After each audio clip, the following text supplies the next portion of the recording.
This was a fun match. We had a good team, the Horde had a good team, but most importantly, there was an element to this match that I thought was a lot of fun because it doesn't happen normally.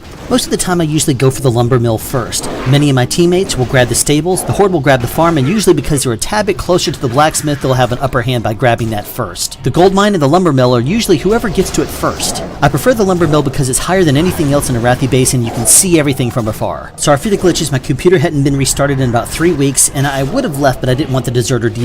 For the first year and a half I played WoW, I did not have a gaming computer, so I was very used to seeing 3 to 10 frames per second doing most things, and even less when I was doing LFR. All things considered, I was doing pretty well here until 2 monks do Fist of Fury on me back to back, and then I die. Now that the Horde have a strong presence in the lumber mill, I decided to try my luck elsewhere and go down to the blacksmith. I have a nice little add-on that puts a cross over anybody who is a healing spec, so I target him first.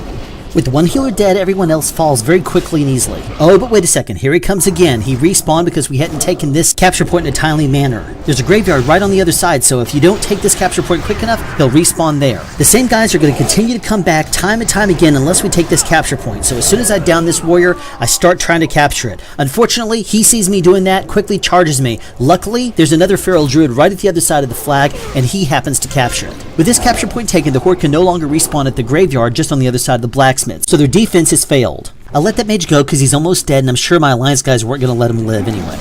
With the blacksmith under control, I decide to head down toward the farm, helping kill a hunter along the way. I failed to go into stealth quick enough, so he hits me with the damage over time, and now I could leap on him, but I decided to save that. The Horde no longer have control of the graveyard over at the blacksmith, so this is most likely going to be their closest respawn point. That means it has a high probability of a lot of Horde coming there quickly. By saving Feral Charge, it's going to be available to me if I need it to save my life by jumping on someone who's ranged. Of course, those 2 warriors were melee, and they kill me, so it's immaterial. This is where it gets interesting. I relocate down to the gold mine and start to defend. You see that ally Wisp floating around right there next to me? That's one of my teammates who has not released his spirit, so he's not going to be alive to help defend. A non-stealth rogue can be very easy to kill. I'll leap on that hunter and take him out in a matter of moments, and that's where I realized something kind of cool. One of my teammates had been saying in chat that he thinks he's lagging, and it's now become very present. He's here at the gold mine, and I spotted him very quickly. He's not attacking anyone, and because he's not stealth, he's standing out like a sore thumb. I quickly decided this is a good thing though, because any Horde that come down here to capture this flag is going to see him as a potential defender, and they're going to go straight after him. Once they see him as an easy target, they're going to try to take him out, which is when I'm going to get them. I heal him and keep him alive because he's my decoy. With moments to spare, my team takes a 4th base, so I do a rush on the 5th base to see what I can do. With seconds left, I try to kill a monk before the time runs out, but wouldn't you know it. We started off losing, but we turned it around, so I'm pretty happy.